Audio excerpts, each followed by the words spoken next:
Hello बच्चों, स्वागत है आपका हमारे YouTube चैनल सारथी एजुकेशन में। मैं उम्मीद करता हूं कि आप स्वस्थ एवं सकुशल होंगे।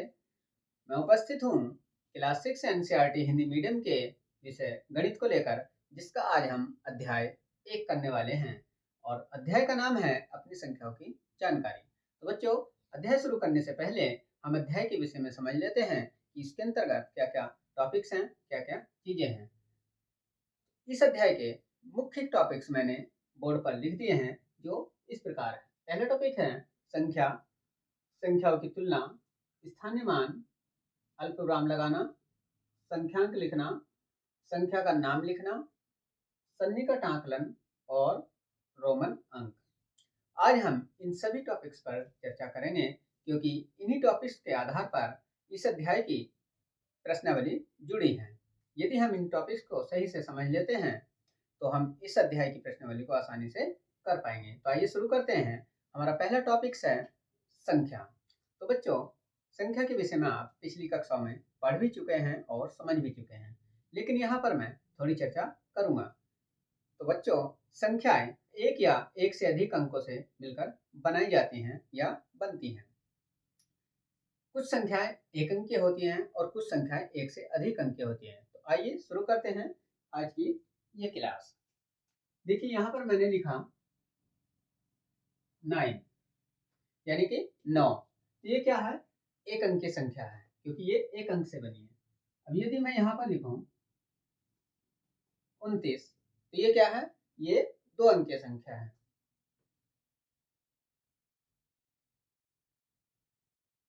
यहाँ पर मैंने लिखा 329, तो ये क्या है? ये 3 अंक की संख्या है, क्योंकि यह 3 अंकों से मिलकर बनी है। तो बच्चों, संख्याएं कितनी भी बड़ी लिख सकते हैं और कितने भी अंकों से मिलकर बनाई जा सकती हैं। अब हम बात करेंगे संख्याओं की तुलना की। संख्याओं की तुलना कैसे की जाती है? तो देखिए, यहाँ पर 9 की तुलना हम 29 से कर रहे हैं, तो देखेंगे कि कौन सी संख्या बड़ी है। तो देखिए बच्चों, ये 1 अंक की संख्या है और ये 2 अंक की संख्या। तो देखने से ही पता चल रहा है कि 2 अंक की संख्या बड़ी होगी, तो बड़े का निशान हम 29 की तरफ लगाएंगे। अब हम 2 अंक की संख्या की तुलना 2 अंक की संख्या से करेंगे। यहाँ पर मैंने नंबर बदल दिए हैं। 29 की तुलना हम 92 से कर रहे हैं। तो देखिए बच्चों, हम पहले अंक की तुलना पहले अंक से करेंगे और दूसरे अंक की तुलना दूसरे अंक से करेंगे। तो देखिए, इसका पहला अंक और इसके पहले अंक दोनों की तुलना करते हैं तो अंक 9 बड़ा है। तो मैं आपको यहाँ पर यह बता दूं कि जब हम 2 अंक की संख्या की तुलना 2 अंक की संख्या से करते हैं, तो जिस संख्या का पहला अंक बड़ा होता है वही संख्या बड़ी होती है। तो संख्या 92 बड़ी है, इसीलिए हम बड़े का निशान 92 की तरफ लगाएंगे। अब हम 3 अंक की संख्या की तुलना 3 अंक की संख्या से करेंगे।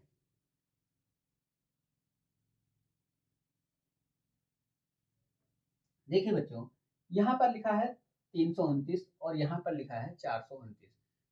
तो जिस तरह से हमने इसकी तुलना की है, ठीक इसी तरह से यहाँ पर भी करेंगे। पहले अंक की तुलना पहले अंक से करेंगे। तो यहाँ पर अंक 3 है और यहाँ पर अंक 4 है।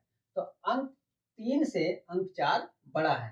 तो देखिए, यहाँ पर भी मैं आपको बता दूं, यदि संख्याएं 3 अंकीय संख्याएं हैं, दोनों संख्याएं 3 अंकीय हैं, तो जिस संख्या का पहला अंक बड़ा होगा वही संख्या बड़ी होगी। तो यहाँ पर संख्या 429 बड़ी है, क्योंकि इसका पहला अंक बड़ा है। दूसरा अंक इसका 2 है, तो इसका भी 2 है, बराबर है। तीसरा अंक इसका 9 है, तो इसका भी 9 है। तीसरा अंक भी दोनों संख्याओं का बराबर है। तो संख्या 429 बड़ी है, इसीलिए बड़े का निशान हम 429 की तरफ लगाएंगे। तो देखिए बच्चों, मैं यहाँ आपको बता दूं, जिस तरह से हम कह रहे हैं पहला अंक, दूसरा अंक, तीसरा अंक, यानी पहले अंक की तुलना पहले अंक से करें, दूसरे अंक की तुलना दूसरे अंक से और तीसरे अंक की तुलना तीसरे अंक से। तो ये बच्चों हम अपनी भाषा में कह रहे हैं, लेकिन गणित की भाषा में इन सभी अंकों का एक निश्चित स्थान होता है। जैसे 9 इकाई के स्थान पर लिखा है, 2 दहाई के स्थान पर लिखा है और 3 सैकड़े के स्थान पर लिखा है। तो बच्चों, यही स्थान गणित में स्थानीय मान कहलाता है। तो नेक्स्ट टॉपिक है हमारा स्थानीय मान। अब हम समझेंगे स्थानीय मान कैसे निकालते हैं।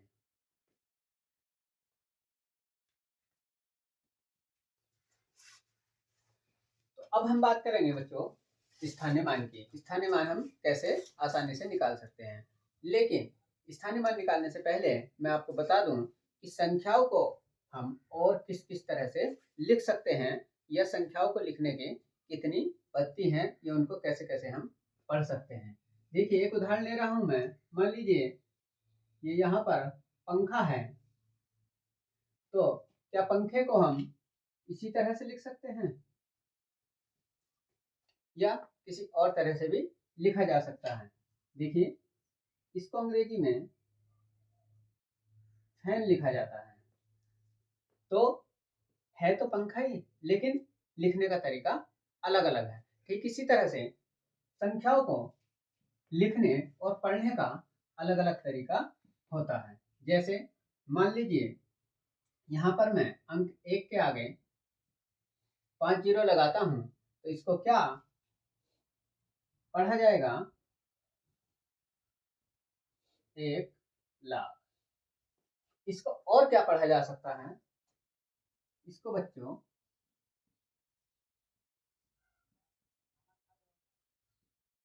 100, 1000 भी पढ़ा जाता है। अब यदि मैं यहाँ पर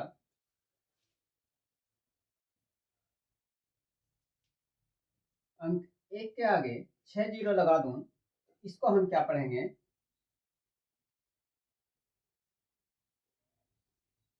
10,00,000। और दूसरी तरह से क्या क्या पढ़ सकते हैं हम?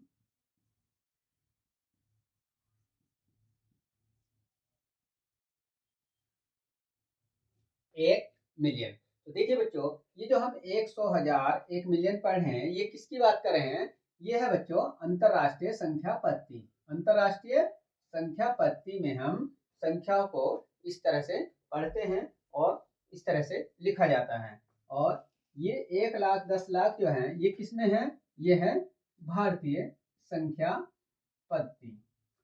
तो जब संख्याओं को हम दोनों पत्तियों में अलग अलग लिख सकते हैं, पढ़ सकते हैं, तो दोनों पत्तियों में संख्याओं का स्थानीय मान भी अलग अलग होता है। तो आइए हम दोनों पत्तियों में अलग अलग स्थानीय मान को समझते हैं और इसको हम एक चार्ट के माध्यम से समझेंगे। आइए दोनों पत्तियों में अलग अलग स्थानीय मान कैसे निकाला जाता है।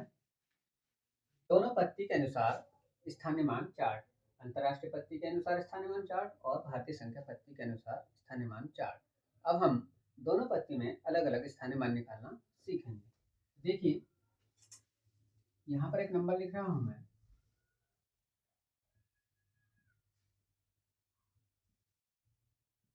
और यही नंबर मैं इधर लिख रहा हूं।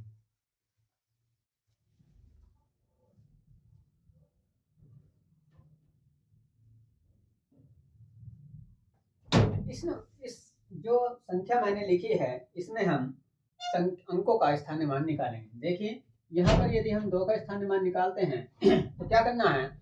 छोटी सी ट्रिक है, इसको आप समझिए। जिस जिस अंक का हम स्थानीय मान निकाल रहे हैं, उस अंक को एज इट इज ऐसे ही लिखेंगे जैसे है। जैसे 2 का निकालना है तो 2 को हमने ऐसे ही लिख दिया, उसके आगे जितने अंक है गिनकर उतने जीरो हम इसमें लगा देंगे, 1, 2, 3। तो ये हुआ 2 का स्थानीय मान कितना? 2000। अब अंतरराष्ट्रीय पत्ती में निकालेंगे तो इसमें भी 2 को ऐसे ही लिखेंगे और उसके आगे जितने अंक उतने जीरो हम लगा देंगे। तो दोनों में स्थानीय मान एक जैसा ही निकाला जाता है। अब यहाँ पर यदि हम 4 का स्थानीय मान निकालते हैं तो क्या हो जाएगा? 4 को ऐसे ही लिखेंगे और 4 से आगे जितने अंक है उतने जीरो लगा देंगे। तो यहाँ पर 5 अंक है, 5 जीरो हम लगा देंगे। कितना हुआ? 4,00,000। अब यहाँ पर हम 4 का यदि स्थानीय मान निकालते हैं तो 4 को ऐसे ही लिखेंगे और 4 के आगे जितने अंक है उतने हम जीरो लगा देंगे। तो देखिए 5 अंक है, 5 जीरो हमने इधर भी लगाए हैं और 5 अंक इधर है तो 5 जीरो इधर भी लगाए हैं। लेकिन इधर किसको क्या पढ़ा जाएगा? इधर इसको पढ़ा जाएगा 4,00,000। और इधर क्या पढ़ा जाएगा? इसको पढ़ा जाएगा 400,000। तो देखिए बच्चों, दोनों तरफ स्थानीय मान निकालने का एक ही तरीका है, लेकिन दोनों तरफ पढ़ने का अलग अलग तरीका है। इसको 4,00,000 पढ़ा जाता है और इसको 400,000 पढ़ा जाता है। अब यदि हम यहाँ पर 5 का स्थानीय मान निकालें तो क्या हो जाएगा? 5 के आगे कितने अंक हैं? 6 जीरो हमने लगा दिए। ये क्या है? 50 लाख। 50 लाख। लेकिन यदि हम यहाँ पर 5 का स्थानीय मान निकालते हैं अंतरराष्ट्रीय पद्धति में, 5 के आगे 6 अंक, 6 जीरो हमने लगा दिए। ठीक है, इसको क्या पढ़ेंगे हम? 5 मिलियन। तो देखिए बच्चों, दोनों संख्या पद्धति में स्थानीय मान निकालने का एक ही तरीका है, लेकिन पढ़ा अलग अलग जाता है। ये था स्थानीय मान किस तरह से हम आसानी से निकाल सकते हैं। अब हम बात करेंगे, नेक्स्ट टॉपिक है हमारा अल्पविराम लगाना। तो दोनों संख्या पद्धति में अल्पविराम हम लगाएंगे, संख्या यही लिखी रहेगी और इसी में हम अल्पविराम लगाना सीखेंगे। देखिए, पहले भारतीय पद संख्या पद्धति में देखते हैं, इकाई, दहाई, सैकड़ा। पहला अल्पविराम 3 से पहले लगाया, 1000 10,000, लाख 10 लाख, करोड़ 10 करोड़। पहला अल्पविराम 3 से पहले लगाते हैं और उसके बाद 2 के गैप से हम अल्पविराम लगाते हैं। अब हम अंतरराष्ट्रीय संख्या पद्धति में अल्पविराम लगाएंगे, इकाई, दहाई, सैकड़ा, 1000 10,000, 100,000, million 10 million, 100 million, billion 10 billion. यानी अंतरराष्ट्रीय पद्धति में प्रत्येक अल्पविराम हम 3 के गैप से लगाते हैं। ये था अल्पविराम कैसे लगाया जाता है। अब हम बात करेंगे संख्यांक लिखना। नेक्स्ट टॉपिक हमारा संख्यांक लिखना। तो देखिए बच्चों,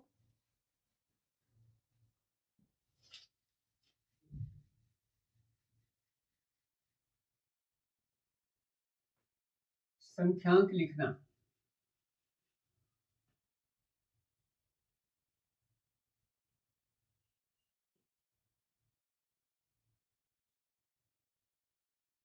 कैसे लिखा जाता है संख्यांक? मान लीजिए मैंने यहां पर 20 लिखा, तो इसका संख्यांक क्या होगा? संख्यांक लिखने का मतलब है संख्या को अंकों में लिखना। इसका संख्यांक होगा 20। यदि मैं यहां पर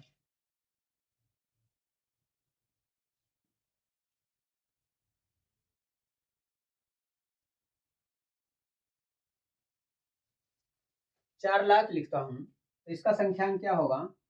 4 के आगे हम 5 जीरो लगा देंगे, क्योंकि 1 लाख में कितने जीरो थे? 5। अब यदि हम यहां पर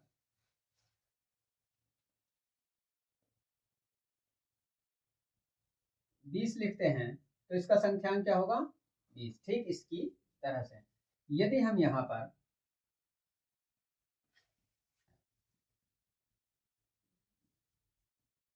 400,000 लिखा है, तो इसका संख्यांक क्या होगा? 4 के आगे हम 5 जीरो लगा देंगे, तो क्या हो जाएगा? 400,000। कहने का मतलब है अंतरराष्ट्रीय संख्या पद्धति में जिस संख्या को हम 400,000 पढ़ रहे हैं, उसी संख्या को हम भारतीय संख्या पद्धति में 4 लाख पढ़ेंगे। तो ये था संख्यांक लिखना। नेक्स्ट टॉपिक है हमारा संख्या का नाम लिखना।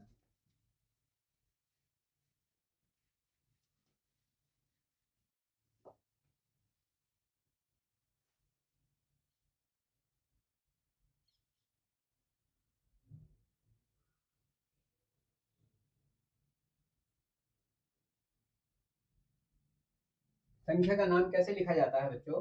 संख्या का नाम लिखने का मतलब है संख्या को शब्दों में लिखना। जैसे मान लीजिए यहाँ पर मैंने लिखा 10, तो इसका नाम क्या होगा?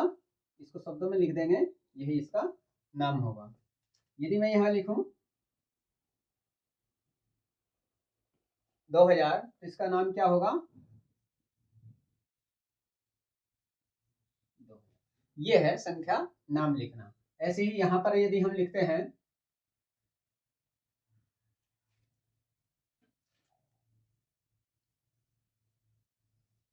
ये मैंने लिखा 1 मिलियन, इसका नाम क्या होगा?